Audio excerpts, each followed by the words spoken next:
Hello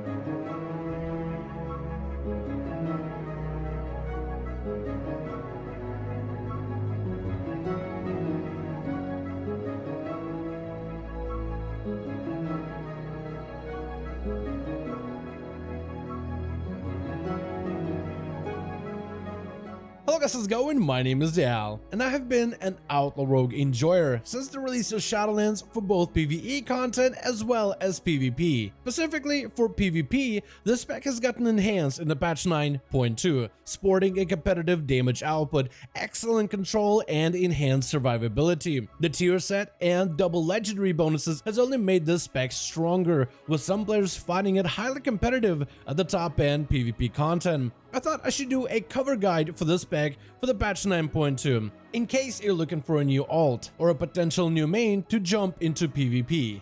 But right before we get into this guide video, most of you guys watching these videos are still not subscribed. However, the more of you remind, the more of you do. So let's keep it going. Subscribe to the channel as well as hit the bell if you're watching these videos anyway, especially if you want to see more updates and guides like these for the patch 9.2 or potentially future WoW expansion announcements, with the next expansion being revealed very soon.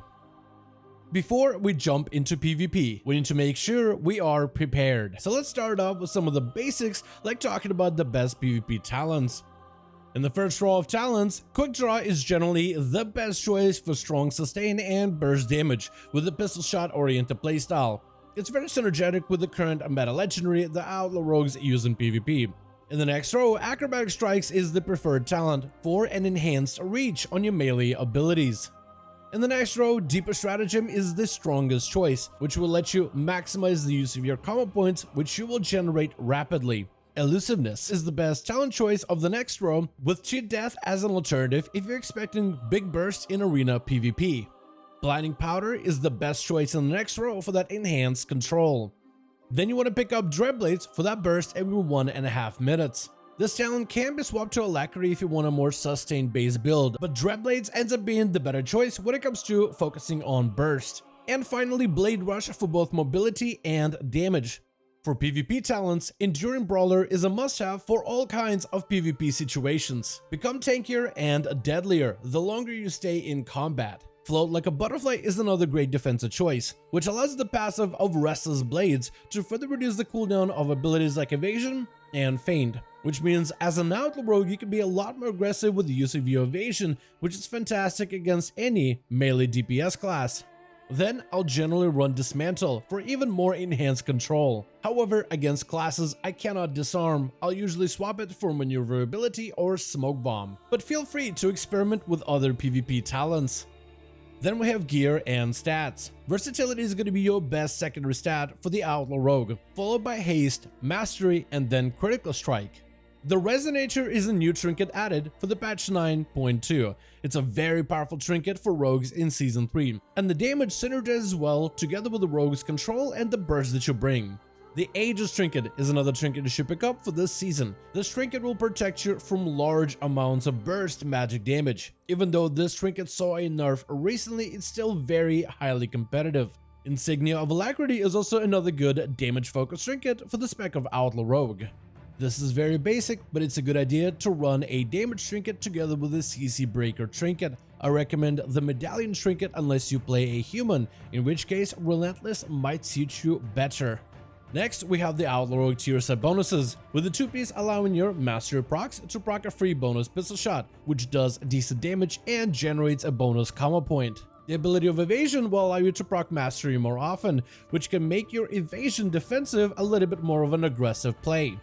The 4-piece tier set bonus allows you pistol shots to build up stacks up to a maximum of 6, where at 6 stacks, your next pistol shot will fire between the eyes for free. With your 4-piece tier set bonus, it means you can get a little more aggressive with using pistol shots, especially when the target is at range. The 4-piece also greatly synergizes with the Outlaw Rogue PvP legendary. For your legendary, the Green Skins Wickers is an excellent damage choice. It works with the 4-piece tier set, which makes it incredibly strong. But you could also run Invigorating Shatter Dust for more cooldown reduction. With Outlaw Rogues getting CDR on Vanish, it means you'll be able to use Vanish throughout a fight more often, and that cooldown reduction can benefit both your offensives, crowd control, and defensives. When it comes to Covenant choices, Outlaw Rogue actually can play all 4 Covenants, with the Venthyr Covenant offering the most burst potential, the Kyrian Covenant offering good sustain and some defensive value, the Necrolord with consistent damage output and enhanced defensive capabilities, as well as Night Fae with excellent mobility, with Sepsis providing quite valuable burst damage as well. The best potency conduits for PvP are going to be Count the Odds for more buff rerolls during sustain and burst damage, Sleight of Hand for more luck on those rolls, and generally Outlaw Rogues will utilize their Covenant's signature conduit. For defensive conduits, Recuperator is a fantastic option for more healing, Nimble Fingers for cheaper energy cost of your defensive and self-heal, and Cloaked in Shadows for an absorb shield on stealth. For your utility conduits, Prepared for All is a must-have option for big defensive cooldown reduction, Rush Setup for cheaper energy costs on your crowd control abilities, or Quick Decisions for quicker grapple and hook cooldown. Now let's talk about the PvP rotation of the Outlaw Rogue. Down to the very basics, you want to start off PvP with Wound Poison and Crippling Poison applied to your weapons.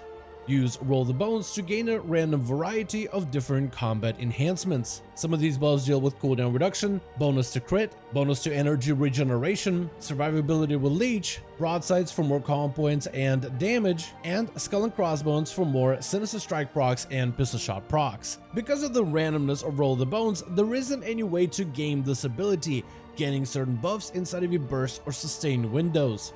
Because of this, it's best not to plan your damage around Roll the Bones buffs. But if you get a powerful combo, you could take advantage of it and burst earlier than expected.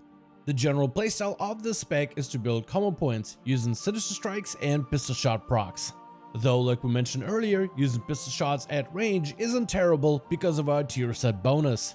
Also, don't forget to use the ability of Shiv, which can be used to slow down a target. This ability also generates combo points.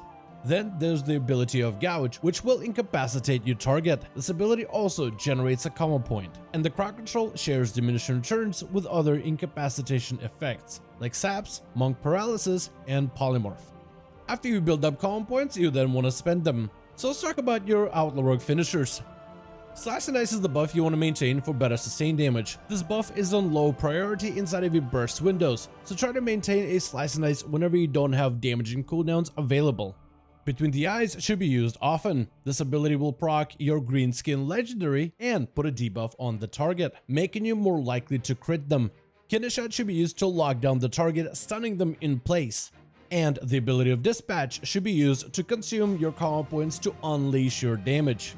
While Outlaw Rogue isn't really a spec that requires stealth for most of their damage, you do have a very powerful burst opener that many of you could take advantage of. This burst can also be performed outside of stealth, replacing your cheap shot with a kidney shot. In the opener, roll the bones before you have your go. Open up with the cheap shot, then follow up with flagellation if you're part of the Venthyr Covenant. Otherwise, follow with a Dreadblades and then chain a kidney shot after your cheap shot.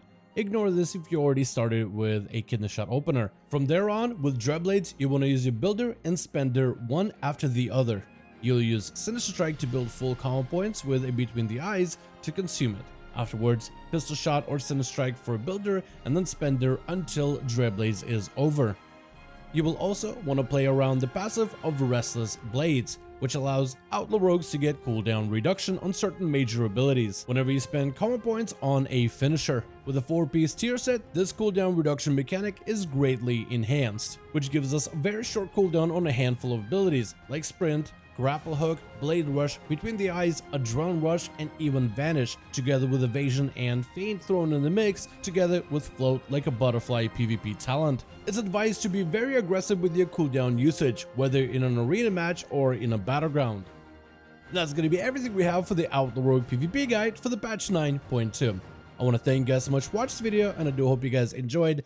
Let me know your thoughts in the comments below. Let me know in the comments if you're gonna give Outlaw Rogue a go this season, or if you're someone who has had experience with Outlaw Rogue in Shadowlands, what tips would you offer to new starting players? Let me know in the comments below. As per always, if you guys enjoyed this video or found it informative, go ahead and give it a thumbs up. I would very much appreciate it. And as always, in the description of every single video and live stream, we have a link to our Discord community channel, probably the best place to reach out to me directly in case you want to let me know what you thought about this video guide. Join our Discord to become part of the community. As always, thank you guys so much for watching. I do hope you guys enjoyed. Let me know your thoughts, and as always, I'll see all of you guys in another video.